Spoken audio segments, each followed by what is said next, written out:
आज जो चीज हम डिस्कस करेंगे वो है आपके पास time period and frequency of simple pendulum. तो सबसे पहले सिंपल पेंडुलम को रिकॉल कर लेते हैं।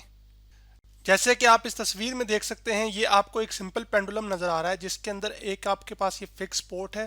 फिक्स पोर्ट के साथ आपने कोई स्ट्रिंग यानी कि कोई तार या रस्सी अटैच की है और उसकी लेंथ एल है, और उस लेंथ के साथ आपने एक डब्बा यानी जिसका कुछ मैस एम है वो जोड़ दिया है।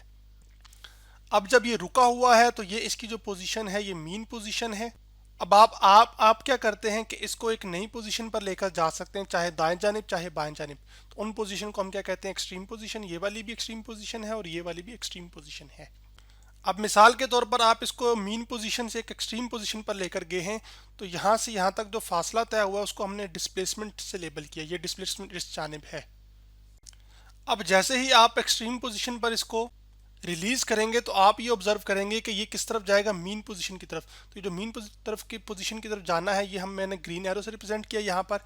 फिर ये मीन पोजीशन पर रुकेगा नहीं, बल्कि क्या करेगा कि आगे निकल जाएगा।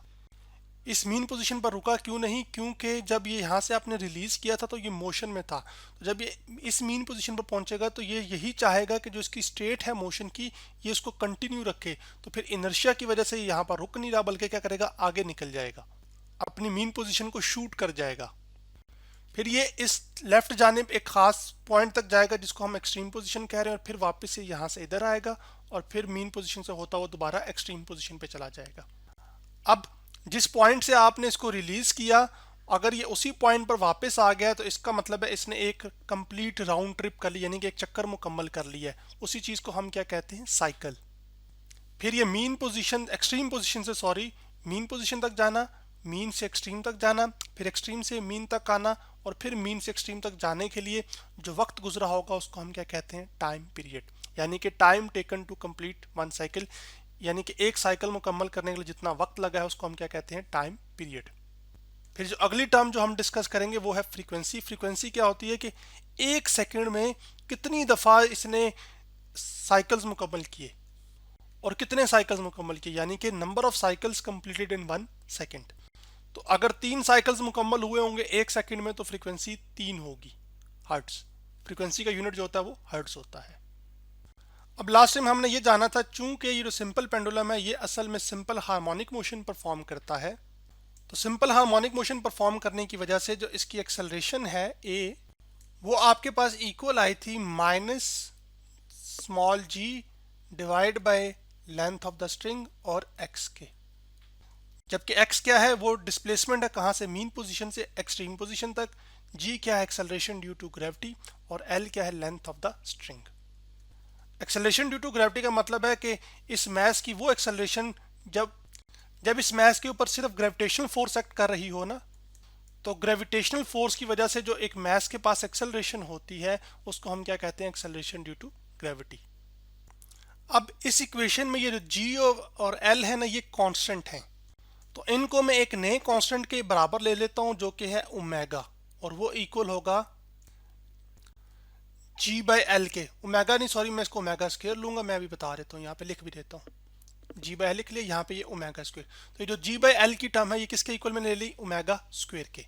तो जब स्क्वायर खत्म करना होगा दोनों इस जानिब, तो आपके पास दोनों तरफ आप स्क्वायर रूट लेंगे तो आपके पास ये आ जाएगा सिर्फ omega is equal to under root.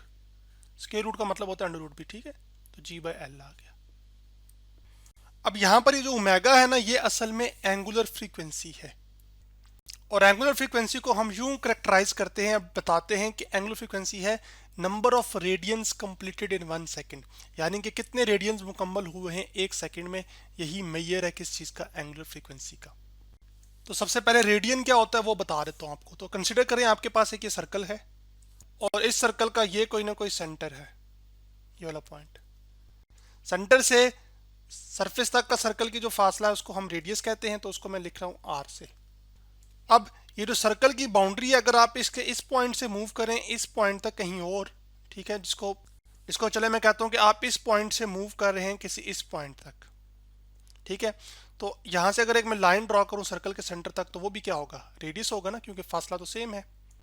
तो इस पॉइंट से इस पॉइंट के बीच में आपने एक क्या कवर की, आर्क लेंथ, जिसको मैं ग्रीन से भी लेबल कर रहा हूं ये।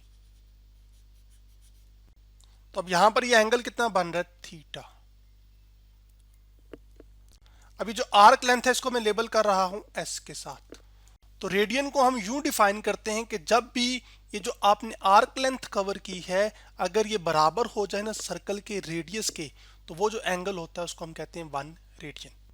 तो फिर मैं यूं लिख सकता हूं कि if arc length of a circle is equal to radius of circle, angle formed is 1 radian. अब जब आप इस पॉइंट से सर्कल के चले और वापस इसी पॉइंट पर आ जाएं तो इसका मतलब है आपने एक साइकिल या एक रोटेशन क्या कर ली है, मुकम्मल कर ली है। तो एक कंप्लीट साइकिल में या एक कंप्लीट रोटेशन में जो एंगल रेडियन में कवर होता है उसको हम कहते हैं 2 पाई रेडियन।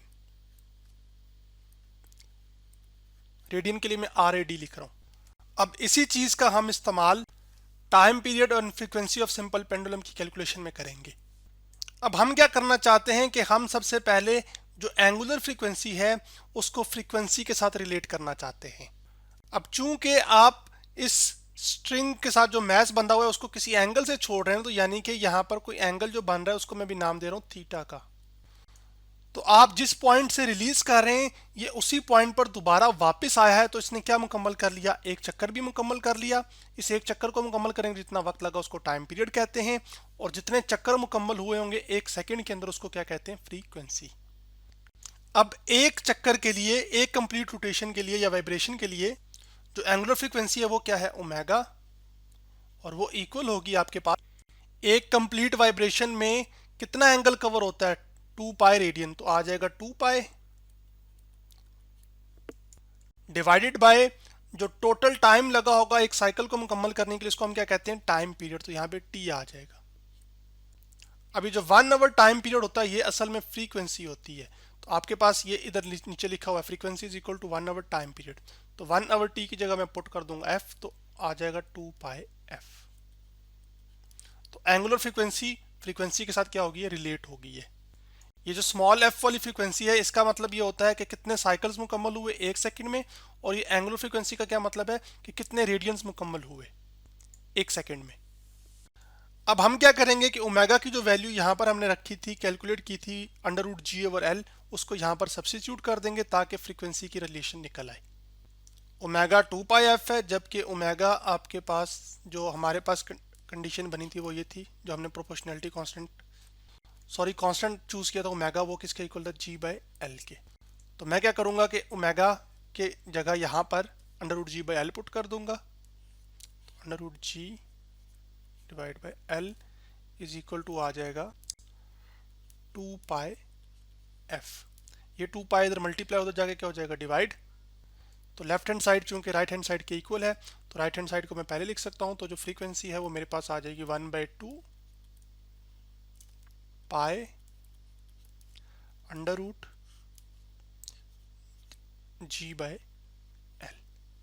अब यहां से क्या नजर आ रहा है कि फ्रीक्वेंसी जो है वो इनवर्सली प्रोपोर्शनल है square root of the length के, यानी कि पेंडुलम की लेंथ जितनी ज्यादा होगी, लंबा यूं समझ ले कि जैसे स्ट्रिंग की लेंथ जितनी ज्यादा होगी तो फ्रीक्वेंसी उतनी कम होगी।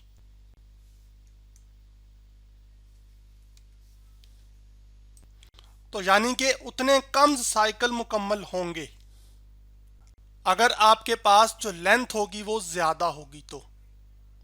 तो फिर मैं यहां से यूं कह सकता हूं कि जितनी लेंथ ज्यादा होगी आपके पास, उसको मैं ये रिमूव करके बताता हूं। चलो मैं लिख भी देता हूं, लेंथ जितनी ज्यादा होगी आपके पास उतनी जो फ्रीक्वेंसी है वो आपके पास कम होगी। अब पैरों का मतलब है लेंथ ज्यादा जबकि फ्रीक्वेंसी फिर क्या होगी, वो कम होगी। अब बात करते हैं टाइम पीरियड की। तो जो ओमेगा था वो आपके पास पहले मैंने दिखाया था आपको, वो किसके इक्वल आया था, 2 पाई बाय टी के। तो टी इधर मल्टीप्लाई हो रहा है, डिवाइड हो रहा है, सॉरी, उधर जाके क्या हो जाएगा, मल्टीप्लाई, और ये ओमेगा इधर मल्टीप्लाई उधर जाके क्या हो जाएगा, डिवाइड। तो टाइम पीरियड आपके पास बन जाएगा 2 पाई बाय ओमेगा, जबकि ओमेगा आपके पास क्या है, √G/L। तो 2 पाई आ जाएगा आपके पास डिवाइड बाय √G/L। तो ये लेंथ ऊपर चली जाएगी इसके रूट में, तो आपके पास आ जाएगा T is equal to 2 pi √L/G। तो यहाँ पर आप ये देख रहे हैं कि जो टाइम पीरियड है वो square root of the length पे डिपेंड कर रहा है। तो यानी कि जितनी किसी पेंडुलम की लेंथ ज़्यादा होगी उतना जो टाइम पीरियड है उसका वो क्या होगा, वो ज़्यादा होगा। यानी कि वो उतना ज़्यादा वक्त लेगा एक एक साइकिल मुकम्मल करने के लिए। जबकि जितनी लेंथ कम होगी, जिसको मैं डाउन एरो से रिप्रेजेंट कर रहा हूँ, तो टाइम पीरियड भी फिर आपके पास क्या होगा, वो कम होगा। अब इसी चीज़ को हम एक एनिमेशन से भी समझ लेते हैं। जैसे कि आप देख सकते हैं ये एनिमेशन मैंने acs.psu.edu की वेबसाइट से उठाई है, जिसमें आपके पास ये पेंडुलम है लेकिन 3 लगे हुए हैं, ठीक है। और एक की लेंथ ज़्यादा है, फिर दूसरे की उससे कम है और तीसरे की उससे कम है। तो आप ये देख रहे हैं जो नीले वाला ना, ये जल्दी जल्दी अपना साइकिल मुकम्मल कर रहा है।